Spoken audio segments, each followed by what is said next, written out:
The Sunshine Fairies cannot rest when evening bells are rung, nor can they sleep in flowers when bedtime songs are sung.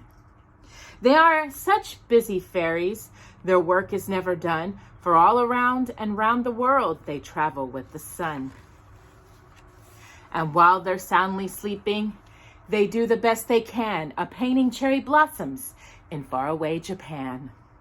The poppy fields of China, with blossoms bright and happy, their color on their journey, and then pass on their way. And all the happy children in islands of the sea know little ray of sunshine who plays with you and me. Where sunshine fairies go. Written in March of 1950 by Laura Ingalls Wilder. Hi, everyone. I'm sorry we're a day late to get the end of Little House on the Prairie finished. So let us get started because we got 6 chapters to read today, but we'll be finished with the book.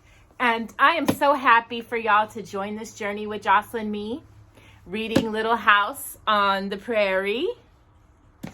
And I am so glad that this is the last week of September, the last Friday. And actually today is October, so I'm so sorry we didn't really finish in September like we were supposed to, but it's a day late, forgive us, but we had a busy week, right, Jocelyn? So let us begin with our first chapter, Indian Jamboree. Winter ended at last. There was a softer note in the sound of the wind, and the bitter cold was gone. One day, Pa said he's seen a flock of wild geese flying north. It was time to take his furs to Independence. Ma said, "The Indians are so near." "They are perfectly friendly," said Pa. He often met Indians in the woods where he was hunting. There was nothing to fear from Indians. "No," Ma said, but Laura knew that Ma was afraid of Indians. "You must go, Charles."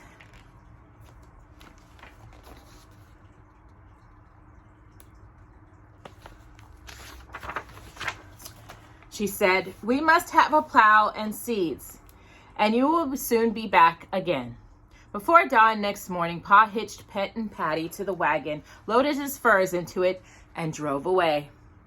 Laura and Mary counted the long empty days. 1, 2, 3, 4, and still Pa had not come home. In the morning of the 5th day, they began earnestly to watch for him. It was a sunny day. There was still a little chill in the wind, but it smelled of spring. The vast blue sky resounded to the quacks of wild ducks and the honking of wild geese. The long black dotted lines of them were all flying north. Laura and Mary played outdoors in the wild, sweet weather, and poor Jack watched them and sighed.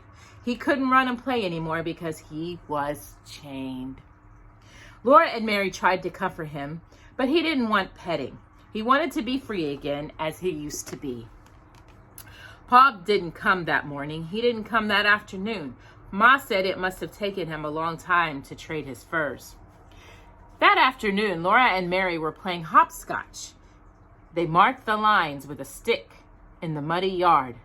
Mary really didn't want to hop. She was almost 8 years old, and she didn't think that hopscotch was a ladylike play. But Laura teased and coaxed and said that if they stayed outdoors, they would be sure to see Pa the minute he came from the creek bottoms. So Mary was hopping. Suddenly, she stopped on one foot and said, "What's that?" Laura had already heard the queer sound, and she was listening to it. She said, "It's the Indians." Mary's other foot dropped, and she stood frozen still. She was scared. Laura was not exactly scared, but that sound made her feel funny. It was the sound of quite a lot of Indians chopping with their voices. It was something like the sound of an axe chopping and something like a dog barking, and it was something like a song. Like any other song that Laura had ever heard, it was a wild, fierce sound, but it didn't seem angry. Laura tried to hear it more clearly. She couldn't hear it very well because hills and trees and the wind were in the way. and Jack was savagely growling Jocelyn. Ma came outdoors and listened for a minute. Then she told Mary and Laura to come inside the house. Ma took Jack inside too and pulled in the latch string. They didn't play anymore. They watched in the window and listened to that sound. It was harder to hear in the house. Sometimes they couldn't hear it. Then they hear it again. It hadn't stopped. Ma and Laura did the chores earlier than usual. They locked Bunny and the cow and calf in the stable and took the milk to the house. Ma strained it and set it away. She drew a bucket of fresh water from the well while Laura and Mary carried in wood. All the time that sound went on, it was louder now and faster. It made Laura's heart beat fast. They all went into the house and Ma barred the door. The latch string was already in and they wouldn't go out of the house till morning. The sun slowly sank. All around the edge of the prairie, the edge of the sky flushed pink. Firelight flickered in the dusty house and Ma was getting supper. But Laura and Mary silently watched from the window. They saw the colors fade from everything. The land was shadowy and the sky was clear pale gray. All the time, that sound came from the creek bottoms, louder and louder, faster and faster, and Laura's heartbeat was faster and louder. How she sounded when she heard the wagon. Oh, she shouted so loud. She ran to the door and jumped up and down, but couldn't unbear it. Ma wouldn't let her go out. Ma went out to help Pa bring in the bundles. He came in with his arms full, and Laura and Mary clung to his sleeves and jumped on his feet. Pa laughed his jolly big laugh. Hey, don't upset me. He laughed. What do you think I am? A tree to climb? He dropped the bundles on the table. He hugged Laura in a big bear hug and tossed her and hugged her again. And then he hugged Mary snugly in his other arm. Listen, Pa, Laura said. Listen to the Indians. Why are they making that funny noise? Oh, they're having some kind of jamboree, Pa said. I heard them when I crossed the creek bottoms.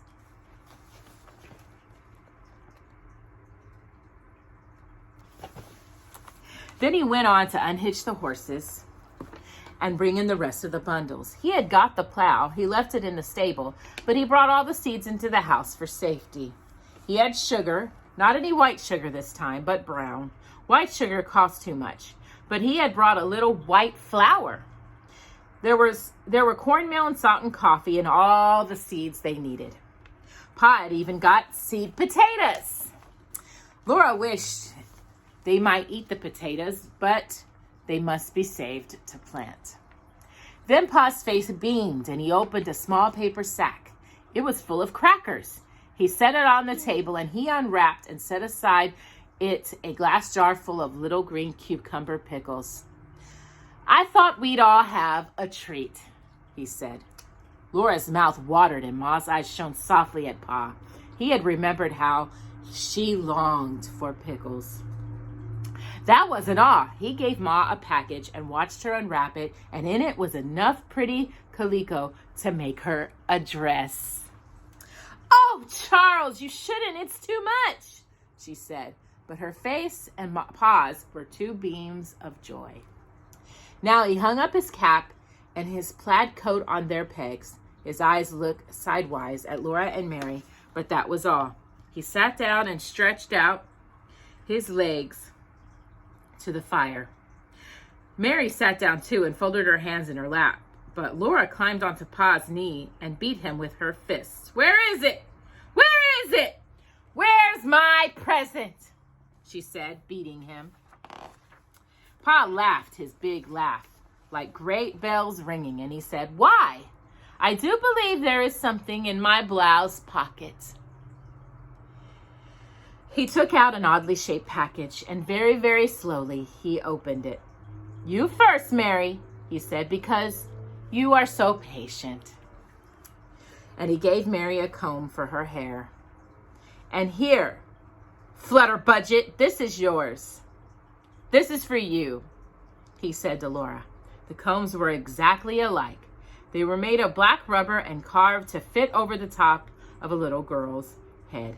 And over the top of the comb laid a flat piece of black rubber with carving slits cut in it, and in the very middle of it was a 5-point star was cut out.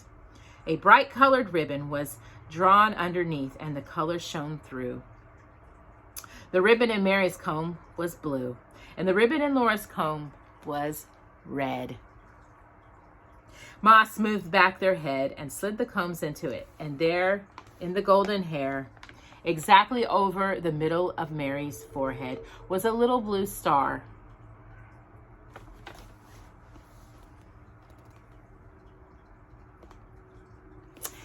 And in Laura's brown hair, over the middle of her forehead, was a little red star.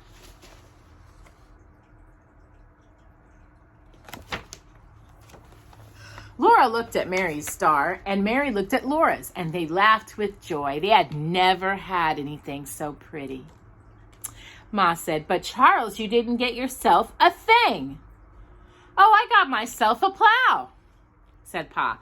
"Warm weather be here soon, and I'll be plowing." That was the happiest supper they had had for a long time. Pa was safely home again. The fried salt pork was very good after so many months of eating ducks and geese and turkeys and venison. And nothing had ever tasted so good as those crackers and the little green sour pickles. Pa told them all about the seeds. He had got seeds of turnips and carrots and onions and cabbage. He had got peas and beans and corns and wheat and tobacco and the seed potatoes and watermelon seeds. He said to Ma, "I tell you, Caroline, when we begin getting crops off this rich land of ours, we'll be living like kings."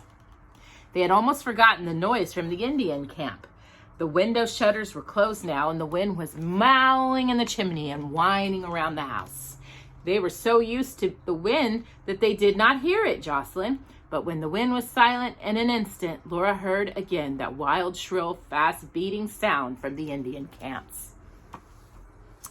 Then Pa said something to Ma that made Laura sit very still and listen carefully.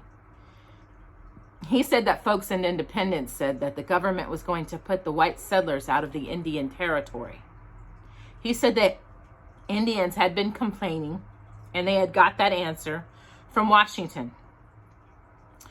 "Oh, Charles, no," Ma said. "Not when we have done so much."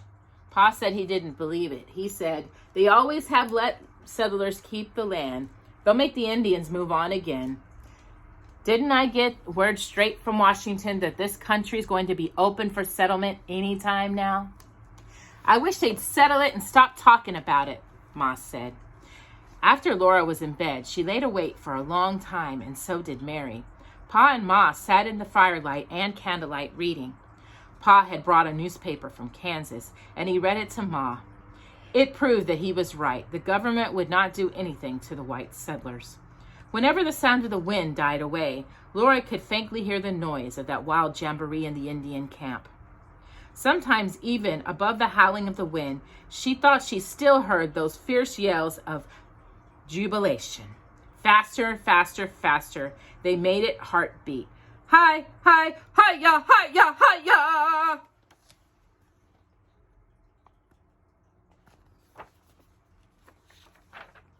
And that was chapter 23.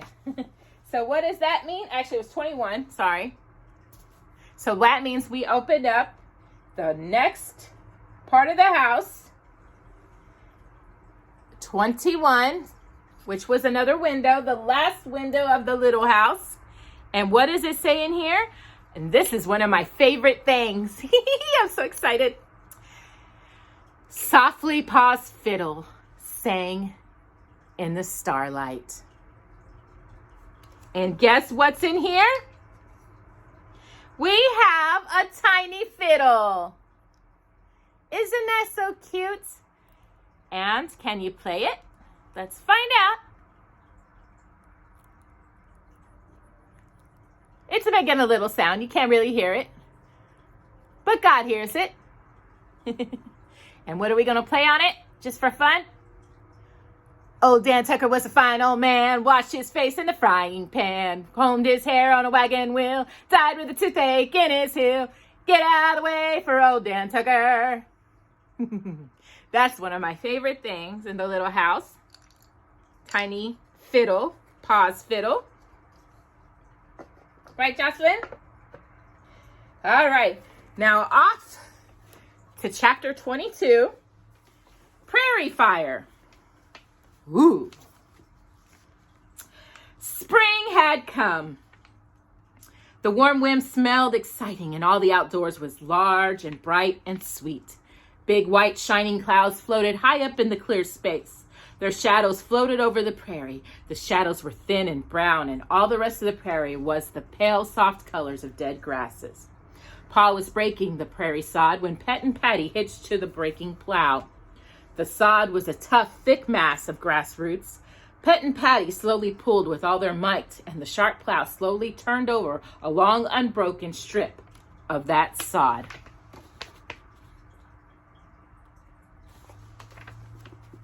The dead grass was so tall and thick that it held up the sod. Where Pa had plowed, he didn't have a plowed field. The long strips of grass roots laid on top of the grass, and the grass stuck out between them. But Pa and Pat and Patty kept on working. He said that saw potatoes and saw corn would grow this year, and next year the roots and the dead grasses would be rotted. In 2 or 3 years, he would have safely, nicely plowed fields. Pa liked the land because it was so rich, and there wasn't a tree or a stump or a rock in it.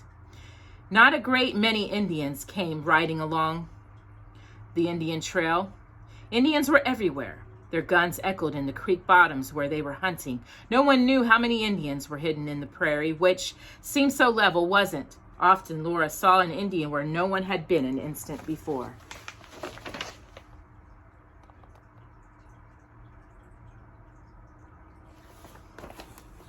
Indians often came to the house. Some were friendly, some were surly and cross. All of them wanted food and tobacco, and Ma gave them what they wanted. She was afraid not to.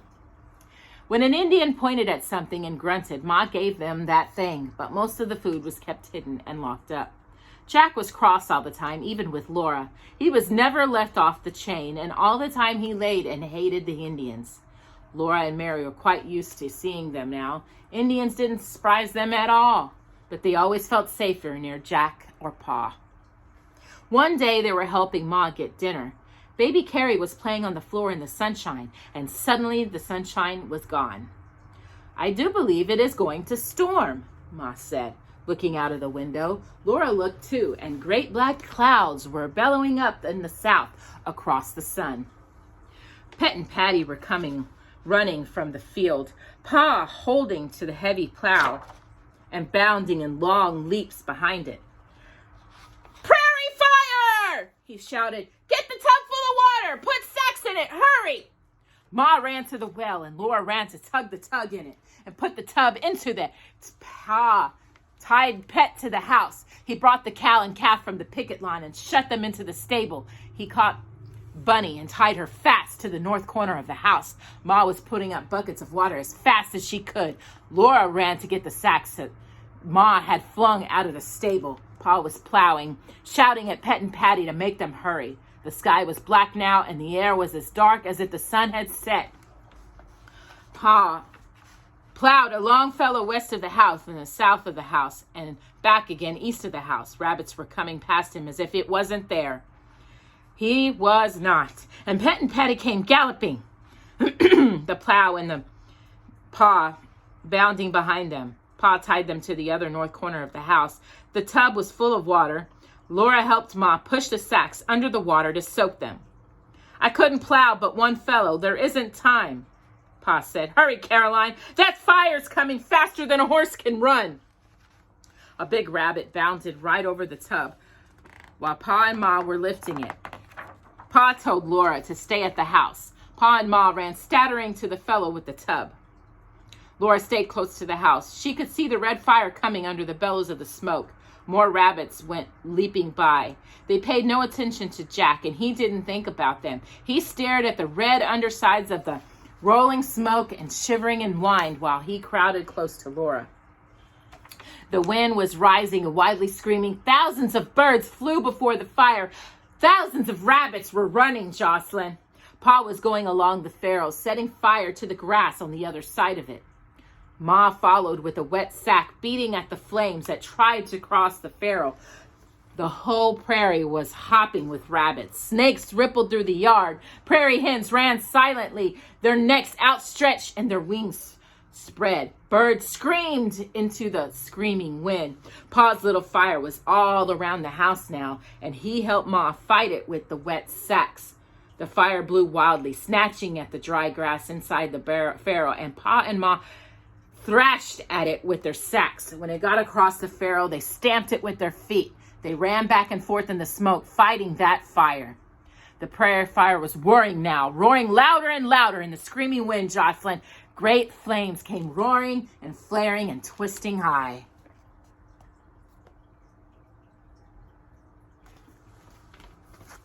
Twists. A flame broke loose and came down on the wind to blaze up in the grasses, far ahead of the roaring wall of fire. A red light came from the roaring black clouds of smoke overhead. Mary and Laura stood against the house and held hands and trembled. Baby Carrie was in the house. Laura wanted to do something, but inside her head was a roaring and whirling like the fire. Her middle shook and tears poured down out of her stinging eyes. Her eyes and her nose and her throat stung with smoke. Jack howled. Pet and Bunny and Patty were jerking at the ropes and squealing horribly. The orange and yellow and terrible flames were coming faster than horses can run, and quivering light danced over everything. Pa's little fire had made a burned black strip, and the little fire went back slowly away against the wind, and it went slowly crackling to meet the racing, furious big fire. And suddenly, the big fire swallowed the little one. The wind rose to a high, crackling, rustling shriek, and flames climbed into the crackling air. Fire was all around the house. Then it was over. The fire went roaring past and away. Pa and Ma were beating out little fires here and there in the yard.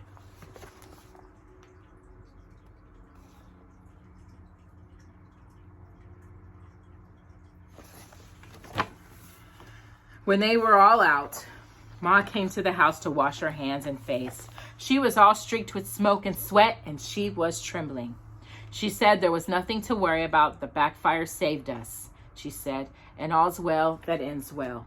The air smelled scorch, and to the very edge of the sky, the prairie was burned naked and black.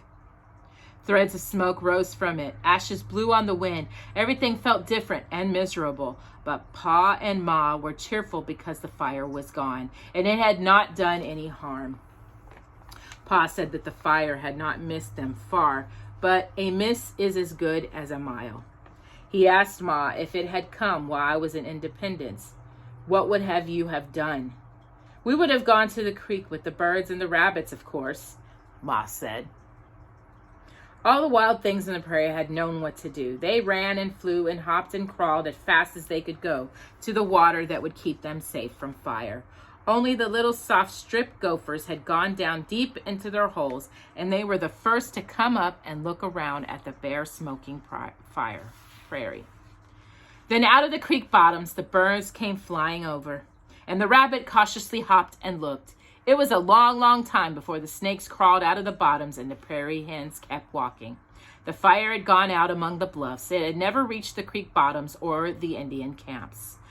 That night, Mr. Edwards and Mr. Scott came to see Pa. They were worried because they thought that perhaps the Indians had started that fire on purpose to burn out the white settlers.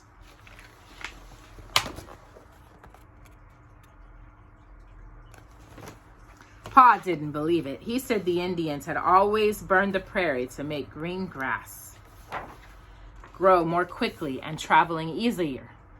Their ponies couldn't gallop through the thick, tall, dead grass. Now the ground was clear, and he was glad of it because plowing would be easier.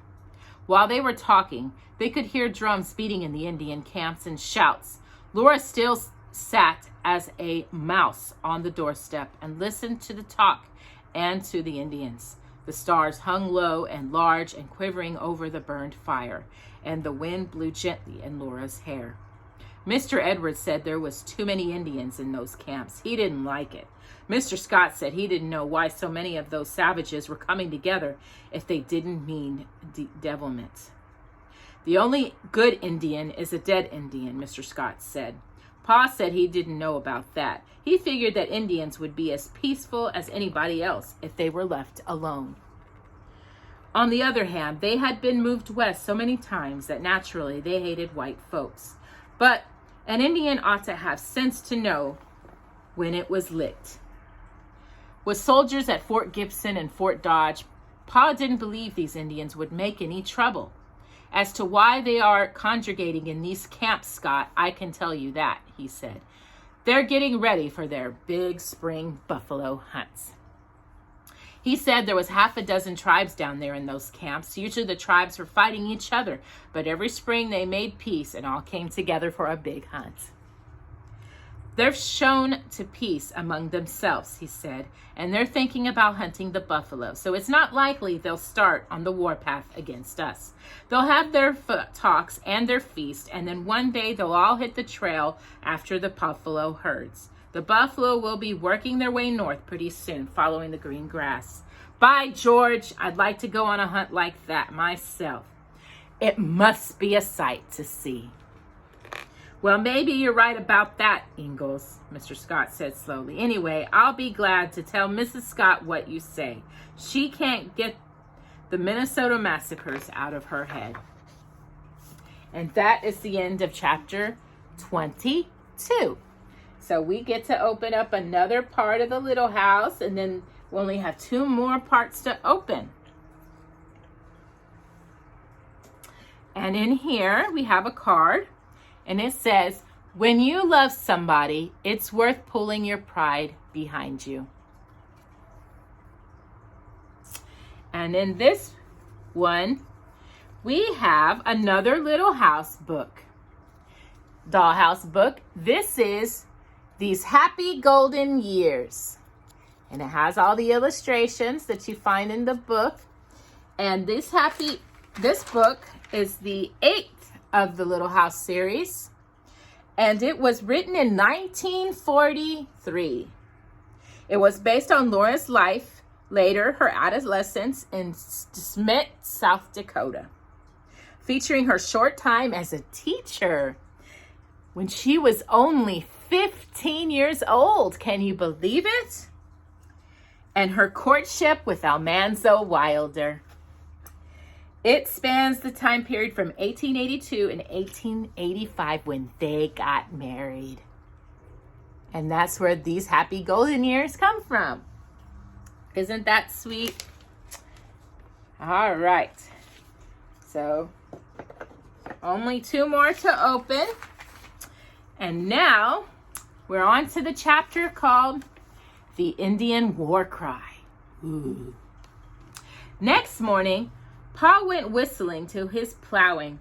He came in at noon, black with soot from the burned prairie, but he was pleased. The tall grass didn't bother him anymore.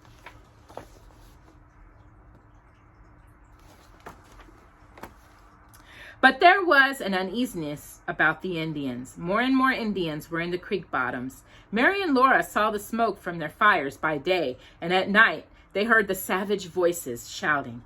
Pa came early from the field. He did the chores early and shut Pet and Patty, Bunny, and the cow and calf into the stable. They would not stay out in the yard to graze in the cool moonlight.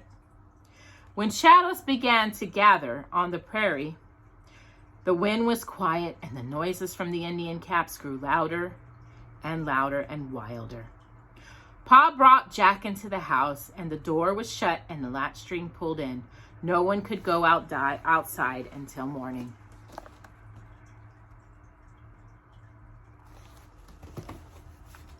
Night crept toward the little house, and the darkness was frightening. It yelped with Indian yells, and one night it began to throb with Indian drums.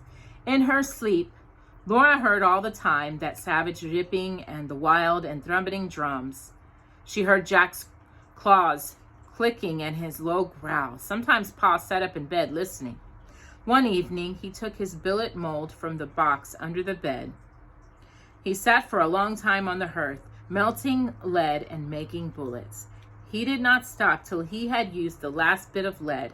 Laura and Mary laid awake and watched him. He had never made so many bullets at one time before. Mary asked, "What makes you do that, Pa?"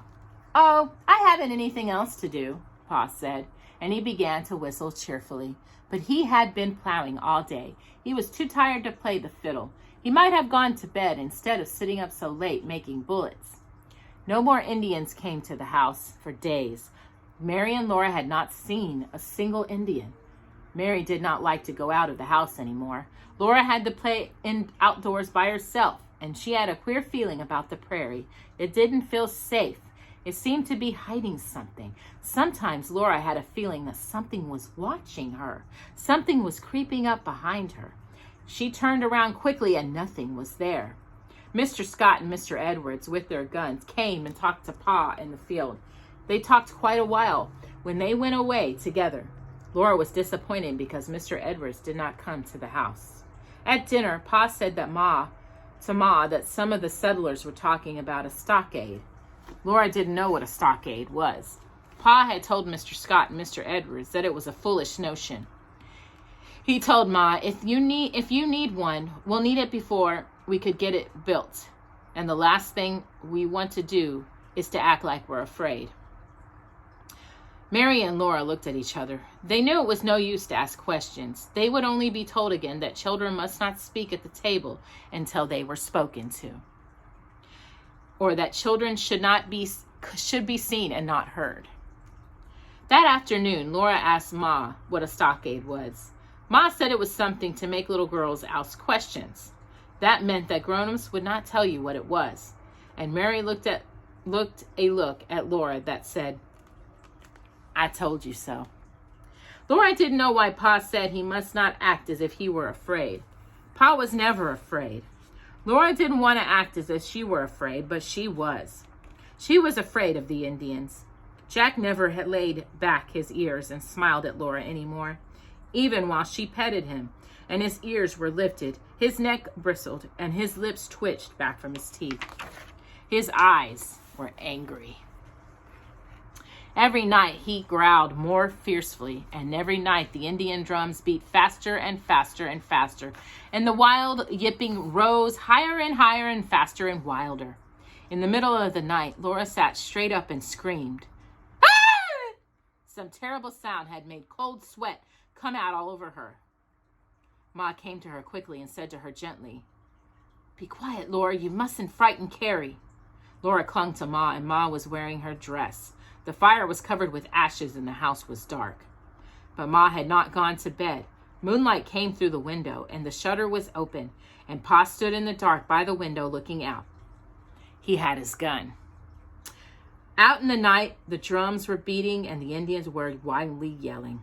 Then that terrible sound came again. Ah! Laura felt as if she was falling. She couldn't hold on to anything. There was nothing solid anywhere. It seemed a long time before she could see or think or speak. She screamed, "Ah, what is it? What is it? Oh, Pa, what is it?" She was shaking all over and she felt sick in the middle. She heard the drums pounding and the wild yelping yells, and she felt Ma holding her safe. Pa said, "It's the Indian war cry, Laura." Ma made a soft sound and he said to her, "They might as well know, Caroline." He explained to Laura that it was the Indians' way of talking about war. The Indians were only talking about it and dancing around their fires. Mary and Laura must not be afraid because Pa was there and Jack was there and soldiers were at Fort Gibson and Fort Dodge. "So don't be afraid, Mary and Laura," he said again. Laura gasped and said, "No, Pa," but she was horribly afraid. Mary couldn't say anything. She lay shivering under the covers. Then Carrie began to cry. So Ma carried her to the rocking chair and gently rocked her. Laura crept out of bed and huddled against Ma's knee, and Mary, left all alone, crept after her and huddled close too. Pa stayed by the window watching. The drums seemed to beat in Laura's head. They seemed to beat deep inside her. The wild, fast yelping yells were worse than wolves. Something worse was coming. Laura knew it. Then it came, the Indian war cry. A nightmare is not so terrible as that night was. A nightmare is only a dream, and when it was worse, you wake up. But this was real, and Laura could not wake up. She could not get away from it.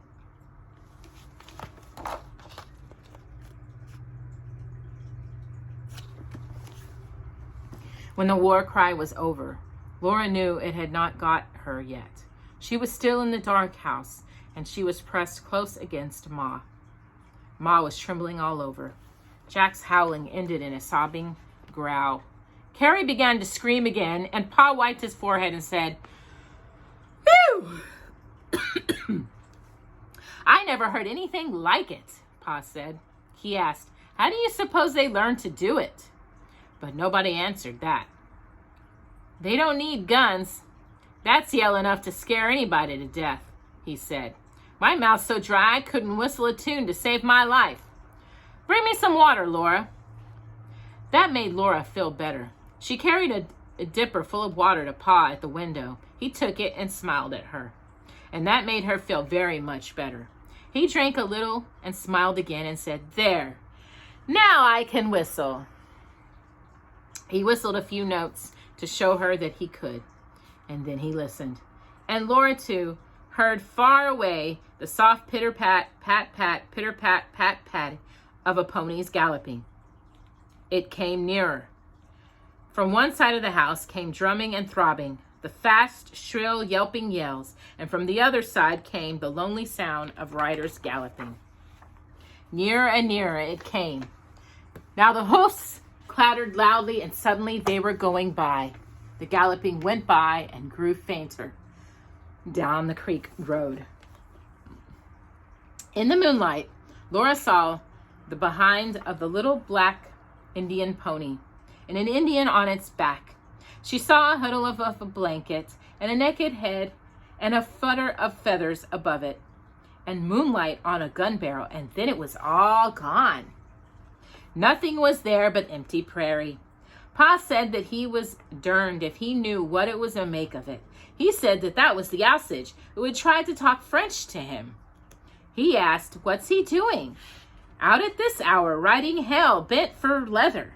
Nobody answered because nobody knew. The drums thumped and the Indians went on yelling. The terrible war cry came again and again. Little by little, after a long time, the yells grew fainter and fewer. At last, Carrie cried herself to sleep. Ma sent Mary and Laura back to bed. Next day, they could not go out of the house. Pa stayed close by. There was not one sound from the Indian camps. The whole vast prairie was still. Only the wind blew over the blackened earth where there was no grass to rustle. The wind blew past the house with a rustling sound like running water. That night, the noise in the Indian camps was worse than the night before. Again, the war cries were made terrible than the most dreadful nightmare. Laura and Mary huddled close against Ma. Poor little baby Carrie cried. Pa watched at the window with his gun, and all night long Jack paced and prowled and screamed when the war cries came. The next night and the next night and the next night were worse and worse. Mary and Laura were so tired that they fell asleep while the drums pounded and the Indians yelled. But a war cry always jerked them awake in terror, and the silent days were even worse than the nights. Pa watched and listened all the time. The plow was in the field where he had left it. Pet and Patty and the colt and the cow and the calf stayed in the barn. Mary and Laura could not go out of the house, and Pa never stopped looking at the prairie all around. And turning his head quickly toward the smallest noise, he ate hardly any dinner. He kept getting up and going outdoors to look all around the prairie. One day his head knobbed down to the table and he slept there. Ma and Mary and Laura were still to let him sleep. He was so tired. But in the minute he woke with a jump and said sharply to Ma, "Don't let me do that again." "Jack was on guard," Ma said gently. That night was worst of all. The drums were faster and the yells were louder and fiercer. All up and down the creek, war cries answered war cries, and the bluffs echoed. There was no rest. Laura ached all over, and there was a terrible ache in her very middle.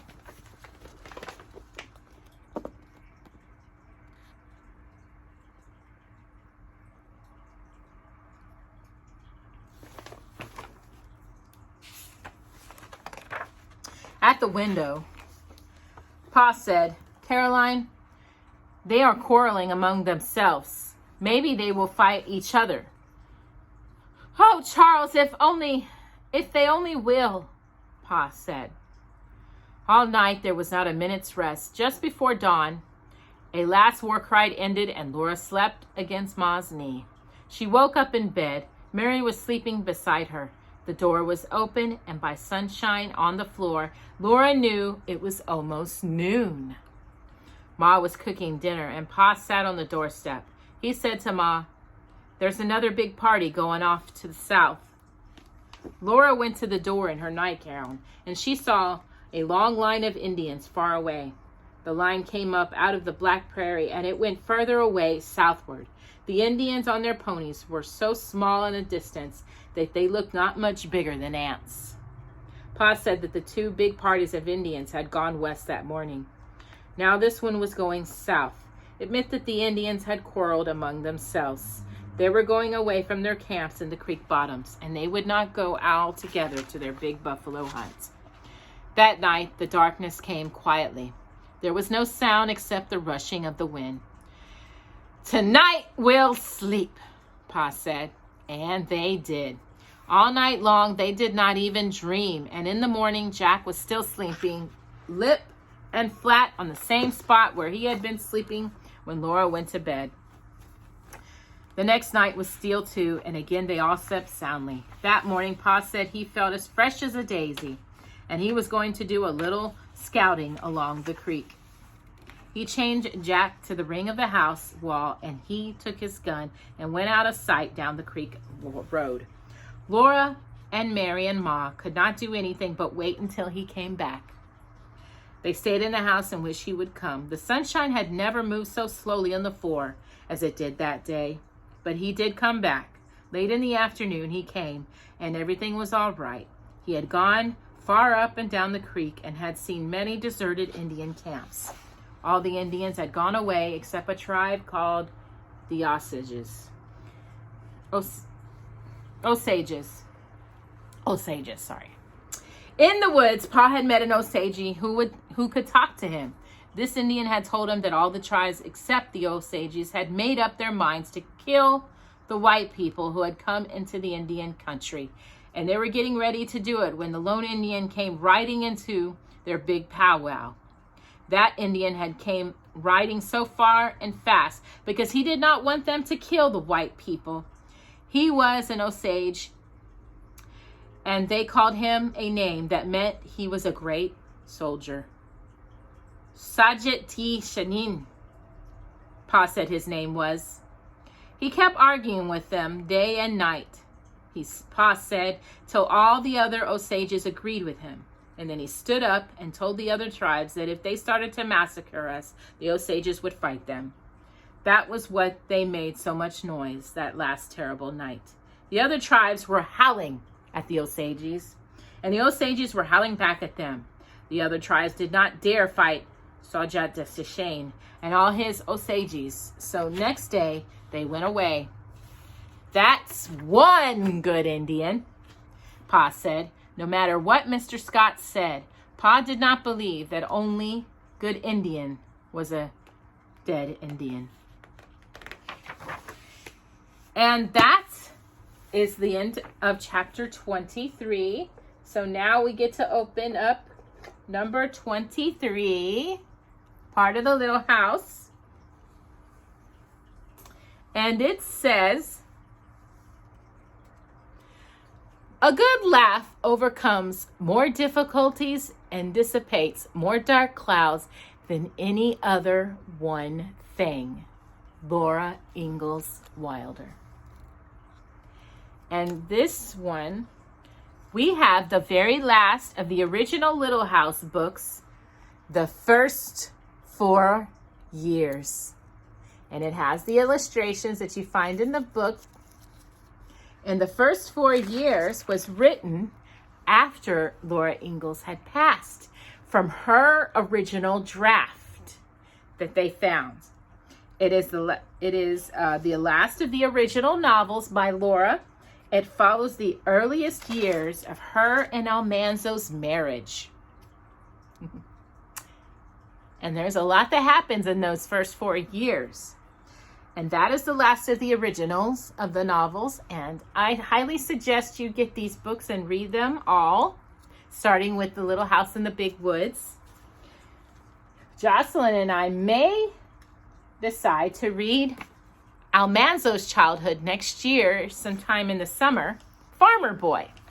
If y'all really enjoyed this, we'll do that next year. So, now we're on to the next chapter, which is Indians Ride Away. There was another long night of sleep. It was so good to lie down and sleep soundly. Everything was safe and quiet, Jocelyn. Only the owls called, hoo, hoo, hoo, hoo, in the woods along the creek, while the great moon sailed slowly over the curve of the sky above the endless prairie. In the morning, the sun shone warmly. Down by the creek, the frogs were croaking. Grr, grr, grr, grr. They cried by the edge of the pools, knee deep, knee deep. Better go round. Ever since Ma had told them what the frogs were saying, Mary and Laura could hear the words plainly. The door was open to let the warm spring air. After breakfast, Pa went out and whistling merrily. He was going to hitch Pet and Patty to plow again, but his whistling suddenly stopped. He stood on the doorstep looking toward the east, and he said, "Come here, Caroline, and you, Mary and Laura." Laura ran out fast, and she was surprised. The Indians were coming. They did not come on the creek road. They came riding up out of the creek bottoms far to the east.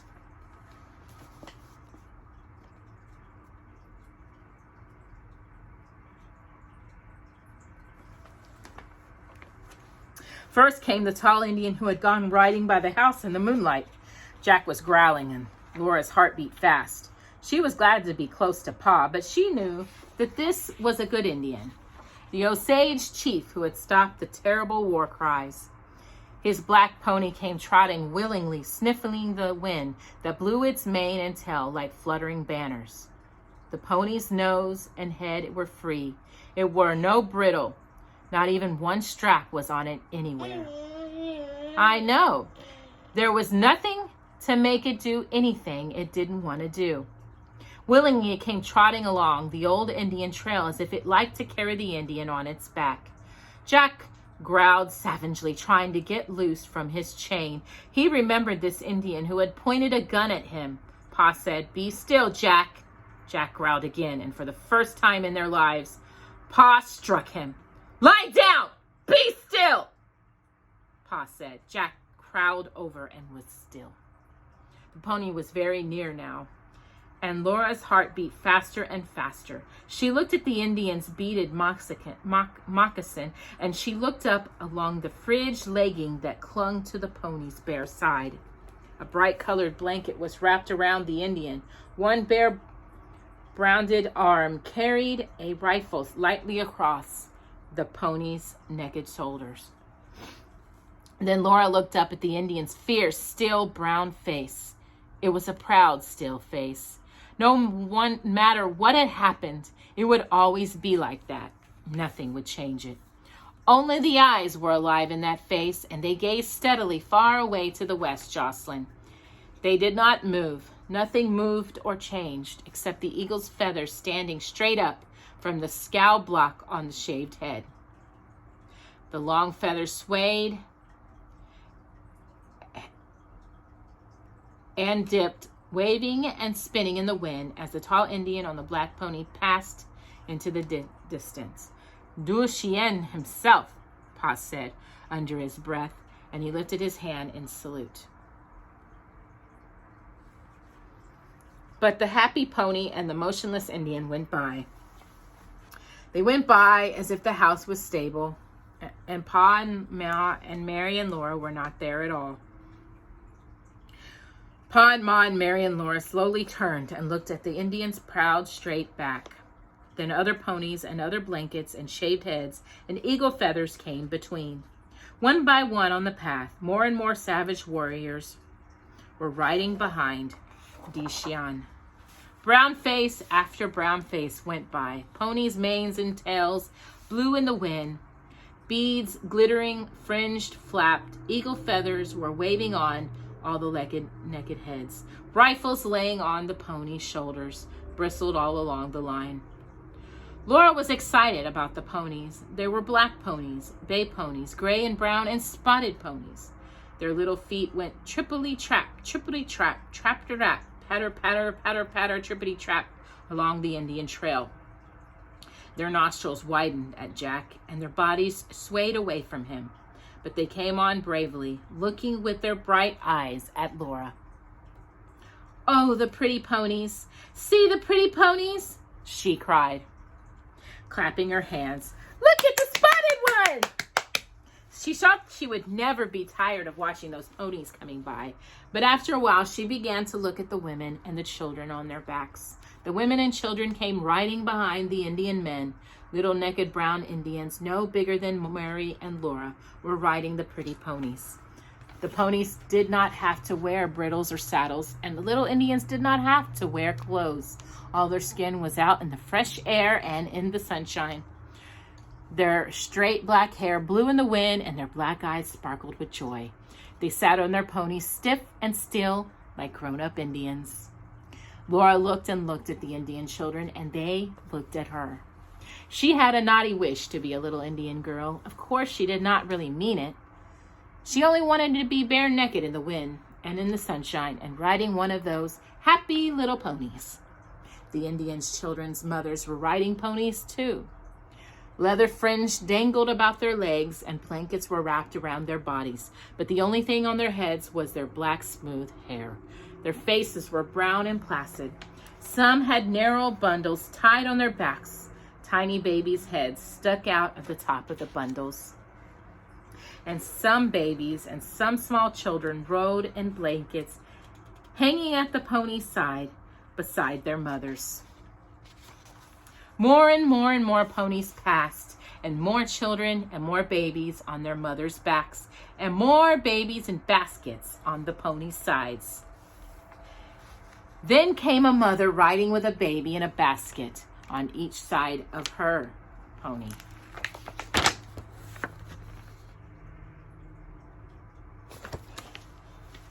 Laura looked straight into the bright eyes of the little baby nearer her. Only its small head showed above the basket's rim. Its hair was as black as a crow, and its eyes were as black as night, with no stars shining. Those black eyes looked deep into Laura's eyes, and she looked deep down into the blackness of that little baby's eyes, and she wanted that one little baby. "Pa," she said, "get me that little Indian baby." "Hush, Laura," Pa told her sternly. The little baby was going by. Its head turned and its eyes kept looking into Laura's eyes. "Oh, I want it, I want it, I want it," Laura begged. The baby was going further and further away, and it did not stop looking back at Laura. "It wants to stay with me," Laura begged. "Pa, please, Pa." "Hush, Laura," Pa said. "The Indian woman wants to keep her baby." "Ah, Pa," Laura pleaded, and then she began to cry. It was shameful to cry, but she couldn't help it. The little Indian baby was gone, and she knew she would never see it anymore. Laura said she had never heard such a thing. Ma said also that she had never. "For shame, Laura," she said, but Laura could not stop crying. "Why on earth do you want an Indian baby of all things?" Ma asked her. "Its eyes are so black," Laura sobbed. She could not say what she meant.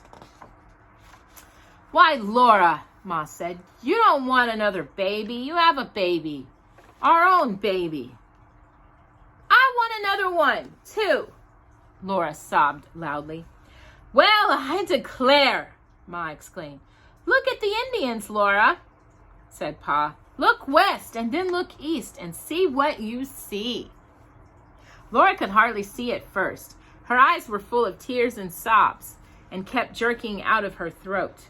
But she obeyed Pa as best as she could, and in the moment she was still. As far as she could see to the west and as far as she could see to the east, there were Indians. There was no end to that long, long line, Jocelyn. "That's an awful lot of Indians," Pa said. More and more and more Indians came riding by. Baby Carrie grew tired of looking at Indians and played by herself on the floor. But Laura sat on the doorstep. Pa stood close beside her, and Ma and Mary stood in the doorway.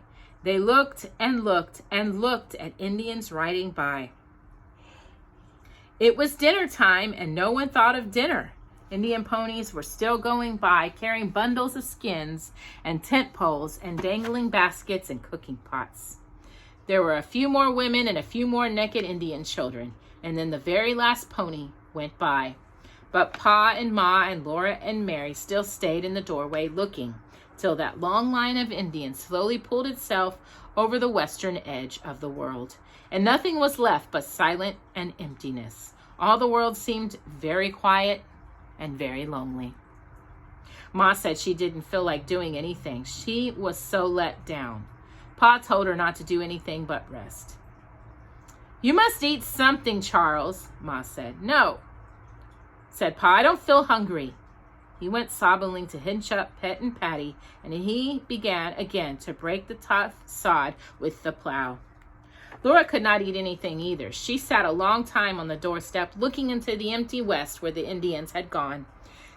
She seemed still to see waving feathers and black eyes, to hear the sounds of the ponies' feet. And that is the end of chapter 24. We do have one more part of the house left, as you can see at the bottom right there. But I'm going to open this one at the very end of our video. So we're going to go ahead and continue with the next chapter called Soldiers. After the Indians had gone, a great peace settled on the prairie. And one morning, the whole land was green. "When did that grass grow?" Ma asked in amazement. "I thought the whole country was black, and now there's nothing but green grass as far as the eye can see." The whole sky was filled with lines of wild ducks and wild geese flying north. Crows crawled above the trees along the creek. The winds whispered in the new grass, bringing seeds of earth and growing things. In the mornings, the meadow larks rose, singing into the sky. All the day, the curlews and the cribdeers and the sandpipers chirped and sang in the creek bottoms. Often in the early evening, the mockingbirds were singing. One night, Pa and Mary and Laura sat still on the doorstep, watching little rabbits playing in the grass in the starlight. 3 rabbit mothers hopped about with lopping ears and watched their little rabbits playing too. In the daytime, everyone was busy. Pa hurried with his plowing, and Mary and Laura and Ma helped plant the early garden seeds. With the hoe, Ma dug small holes in the muttered grass roots that the plow had turned up, and Laura and Mary carefully dropped the seeds. And then Ma covered them snugly with earth. They planted onions and carrots and peas and beans and turnips.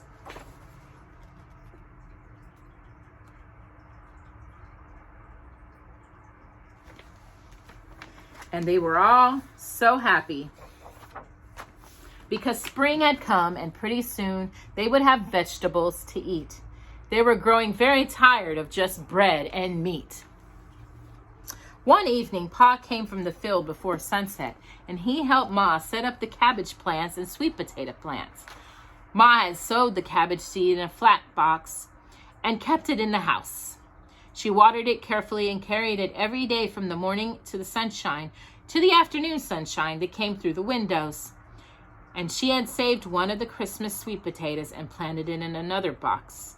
The cabbage seeds were now little gray-green plants, and the sweet potato had sent up a stem and green leaves from every one of its eyes. Pa and Ma took every tiny plant very carefully and settled its roots comfortably in holes made for them. They watered the roots and pressed earth upon them firmly.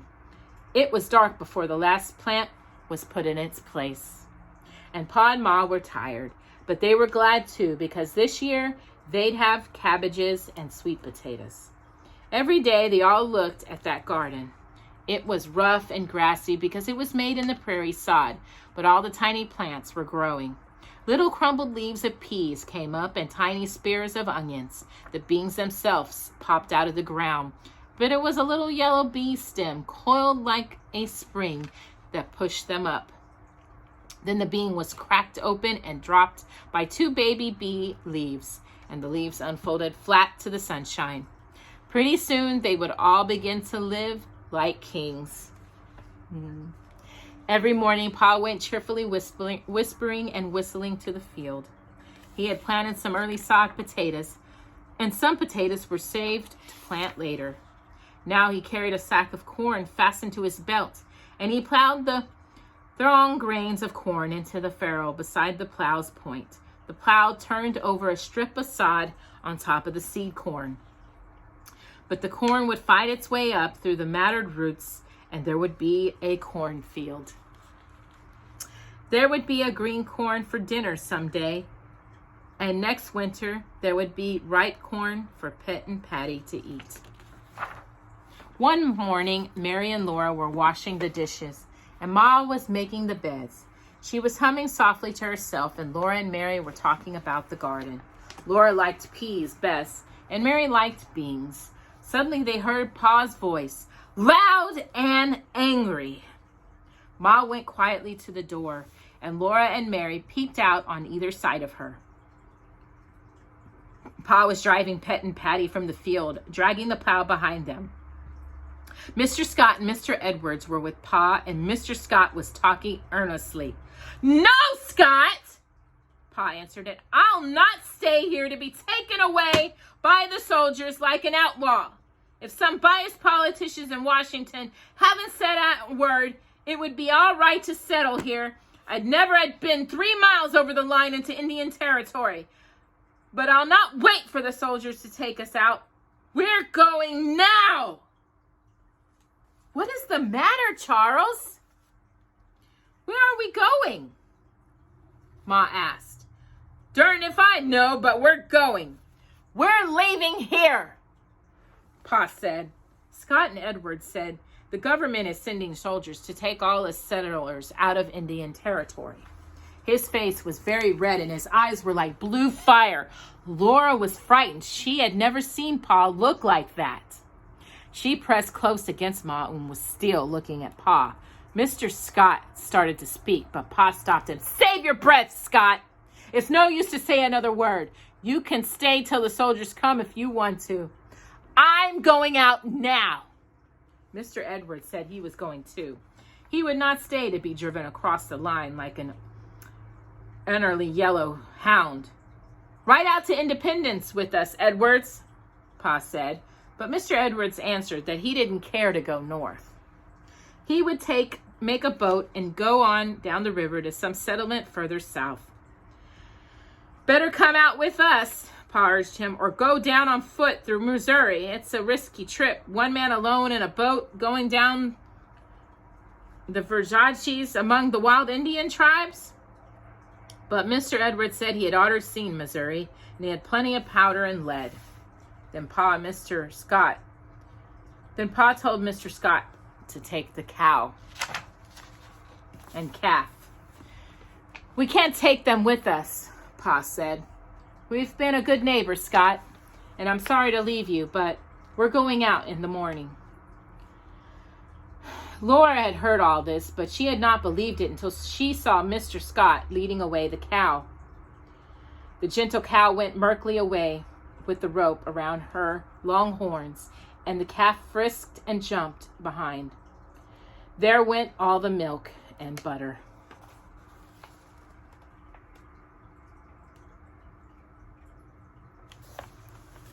Mr. Edwards said he would be too busy to see them again. He shook hands with Pa, saying, "Goodbye, Ingalls, and good luck."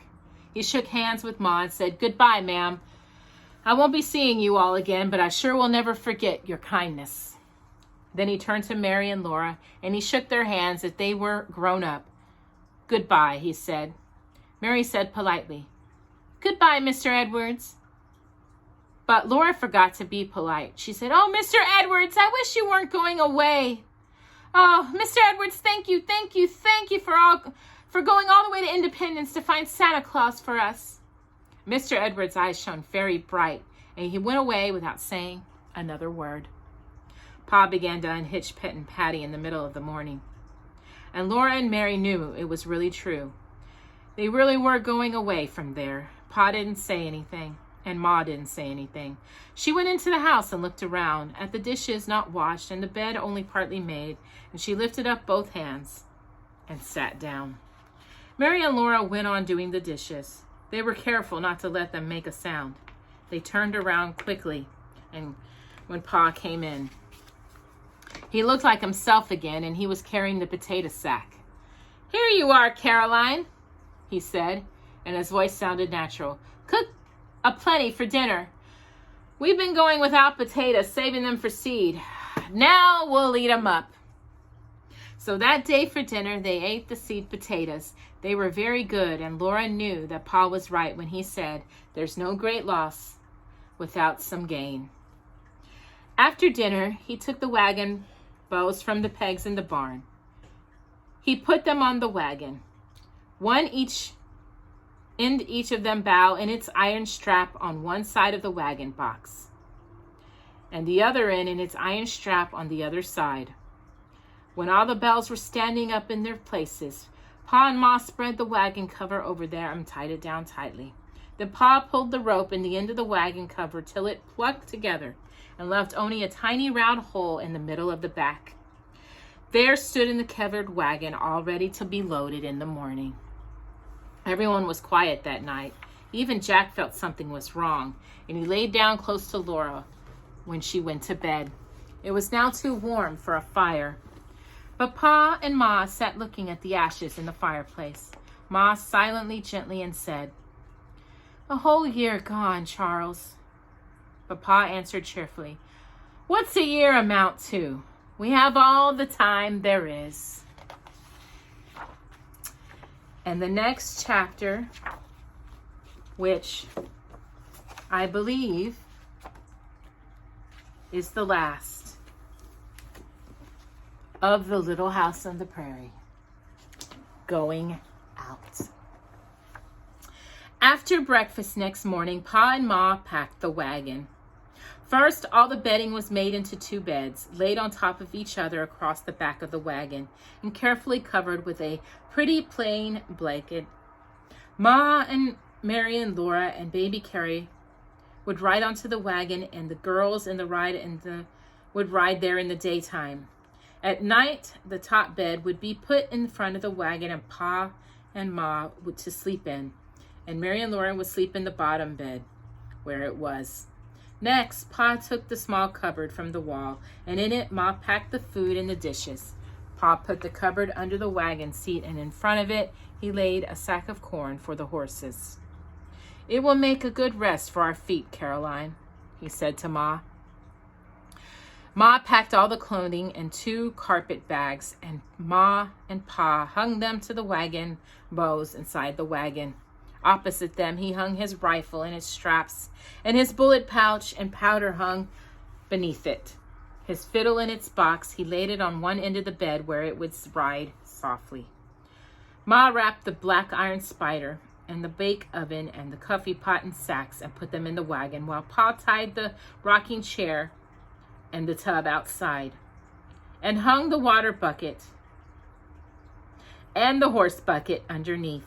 And he put the tin lantern carefully in the front corner of the wagon box, where the sack of corn held it still.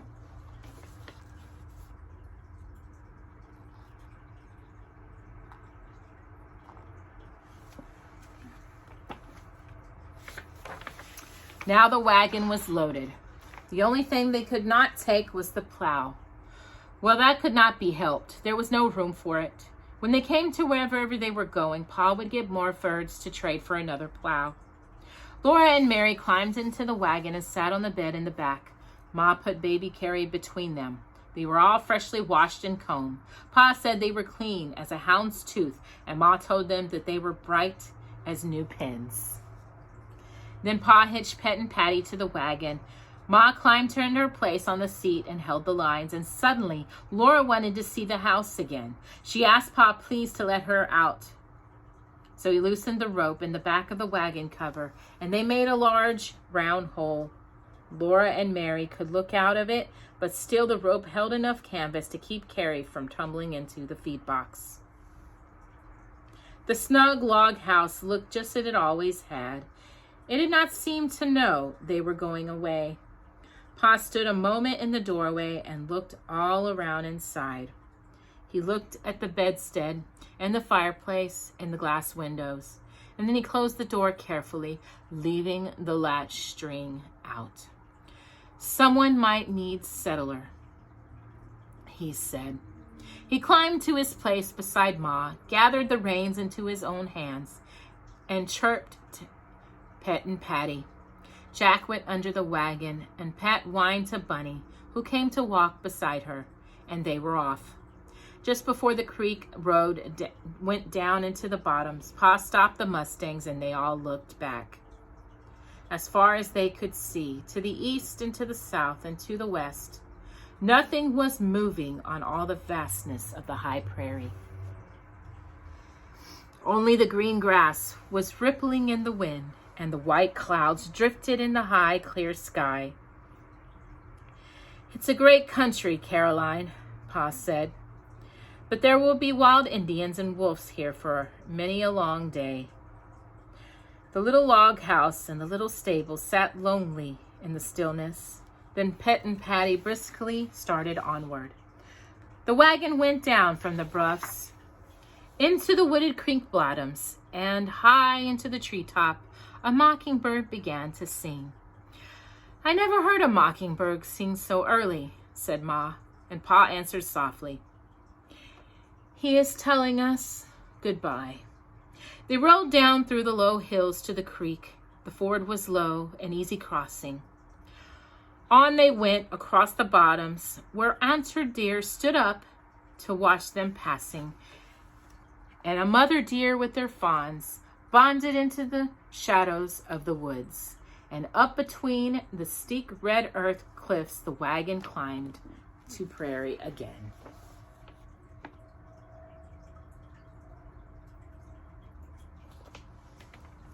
Pet and Patty were eager to go. Their hoofs had made a muffled sound in the bottoms, but now they rang on the high prairie, and the wind sang chill against the foremost wagon bows. Pa and Ma were still and silent on the wagon seat, and Mary and Laura were quiet too. But Laura felt all excited inside. You never know what will happen next, nor where you'll be tomorrow when you are traveling in a covered wagon. At noon, Pa stopped beside a little spring to let the Mustangs eat and drink and rest. The spring would soon be dry in the summer's heat, but there was a plenty of water now. Ma took cold cornbread and meat from the food box, and they all ate, sitting on the green grass in the shade of the wagon. They drank from the spring, and Laura and Mary ran around in the grass, picking wildflowers while Ma tidied the food box, and Pa hitched up Pet and Patty again. Then for a long time they went on across the prairie. There was nothing to be seen but the blowing grass, Jocelyn, the sky, and the endless wagon track. Now and then a rabbit bounded away. Sometimes a prairie hen would brown her prairie chicks, scuttled out of sight in the grass. Baby Carrie slept, and Mary and Laura went almost asleep when they heard Pa say, "Something's wrong there." Laura jumped up, and far ahead on the prairie she saw a small, light-colored bump. She couldn't see anything else unusual. "Where?" she asked Pa. "There," Pa said, nodding toward that bump. "It isn't moving." Laura didn't see any more. or say anything. She kept on looking, and she saw that that bump was a covered wagon. Slowly it grew bigger. She saw that no horses were hitched to it. Nothing moved anywhere around it. And then she saw something dark in front of it. The dark thing was two people sitting on the wagon tongue. They were a man and a woman. They sat looking down at their feet, and they moved only their heads to look up when Pet and Patty stopped in front of them. "What's wrong? Where are your horses?" Pa asked. "I don't know," the man said. "I tried. I tied them to the wagon last night, and this morning they were gone. Somebody cut the ropes and took them away in the night." "What about your dog?" said Pa. "Haven't got a dog," the man said. Jack stayed under the wagon. He didn't growl, but he didn't come out. He was a sensible dog and knew what to do when he met strangers. "Well, your horses are gone," Pa told the man. "You'll never see them again. Hanging's too good for horse thieves." "Yes," the man said. Pa looked at Ma, and Ma barely nodded. And then Pa said, "Come ride with us to Independence." "No," said the man. "All we've got is in this wagon. We won't leave it." "Why, man, what will you do?" Pa explained. "There'll be maybe nobody along here for days, weeks. You can't stay here." "I don't know," the man said. "We'll stay with our wagon," the woman said. She was looking down at her hands clasped in her lap, and Laura couldn't see her face. She could see only the side of the sunbonnet. "Better come," Pa told them. "You can come back for your wagon." "No," the woman said. They wouldn't leave their wagon. Everything they owned in the world was in it. So at last, Pa drove on, leaving them sitting on the wagon tongue, all alone on the prairie. Pa muffled to himself, "Tender feet.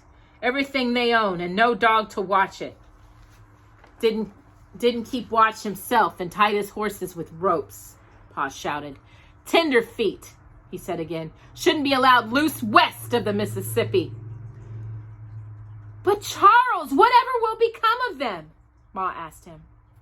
"There are soldiers at Independence," said Pa. "I'll tell the captain and he'll send out men to bring them in. They can hold out that long, but it's darn lucky for them that we came by. If we hadn't, there's no telling when they would have been found." Laura watched that lonely wagon until it was only a small lump in the prairie. Then it was a speck, and then it was gone. All the rest of the day, Pa drove on, and they didn't see anybody else. When the sun was setting, Pa stopped by the well. A house was once been there, but it was burned. The well held plenty of good water, and Laura and Mary gathered bits of half-burned wood to make the fire, while Pa unhitched and watered the horses and put them on picket lines. Then Pa took the seat down from the wagon and lifted out the footbox. The fire burned beautifully, and Ma quickly got supper. Everything was just as it used to be before they built the house. Pa and Ma and Carrie were on the wagon seat. Laura and Mary sat on the wagon tongue. They ate the good supper, hot from the campfire. Pet and Patty and Bunny munched the good grass, and Laura saved bits for Jack, who mustn't beg, but could eat his full as soon as supper was over. Then the sun went down far away in the west, and it was time to make the camp ready for night. Pa chained Pet and Patty to the feed box at the end of the wagon. He chained Bunny to the side, and he fed them all their supper of corn. And then he sat by the fire and smoked his pipe. When Ma tucked Mary and Laura into bed and laid baby Carrie beside them, he sat down beside Pa, and she said at the fire, and Pa took his fiddle out of the box, and he began to play. "Oh, Susanna, don't you cry for me." The fiddle wailed, and Pa began to sing. "I went to California with my washpan on my knee, and every time I thought of home, I wished it wasn't me. Do you know, Caroline? Pa stopped singing to say, I've been thinking what fun the rabbits will have eating that garden we planted. Don't, Charles, Ma said. Never mind, Caroline, Pa told her. We'll make a better garden. Anyway, we're taking more out of Indian Territory than we took in. I don't know what, Ma said, but Pa answered, Why? There's the mule. Then Ma laughed, and Pa and the fiddle sang again. In Dixieland, I'll take my stand and live and die in Dixie. Away, away, away, away, away, down, down, down south in Dixie.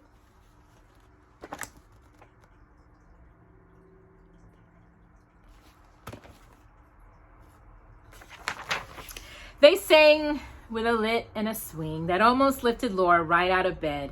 She must lie still and not wake Carrie, and Mary was sleeping too. But Laura never been wilder awake, and she heard Jack making his bed under the wagon. He was turning around and trampling down the grass, and then he curled into that round nest with a flop and a sigh of satisfaction. Pet and Patty were munching the last of their corn, and their chains rattled. Bunny laid down beside the wagon. They were all there together, safe and comfortable for the night, under the wild, starlit sky. Once more, the covered wagon was home. The fiddle began to play a marching tune, and Pa's clear voice was singing like a deep-toned bell. And we'll rally round the flag, boys, we'll rally once again, shouting the battle cry of freedom.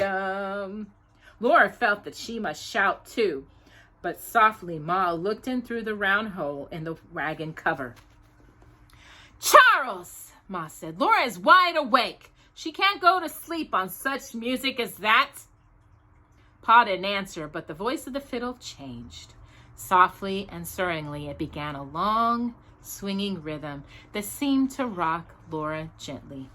She felt her eyelids closing. She began to drift over endless waves of prairie grasses, and Pa's voice went with her, singing, Roll away, roll over the water so blue, like a feather we'll sail in our gum tree canoe. Row the boat lightly, love, over the sea. Daily, nightly, I'll wander with thee.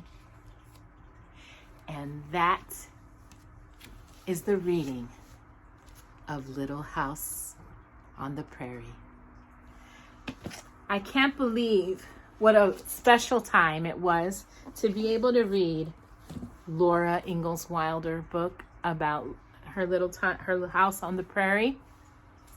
So as I said, we will open up the last part of the little house, Jocelyn, and we're going to leave it as a note of only one card, and it says, and I'm going to say it, and it'll be the end. So Jocelyn and I would like to thank you for joining us on this journey with the Ingalls family on the prairie.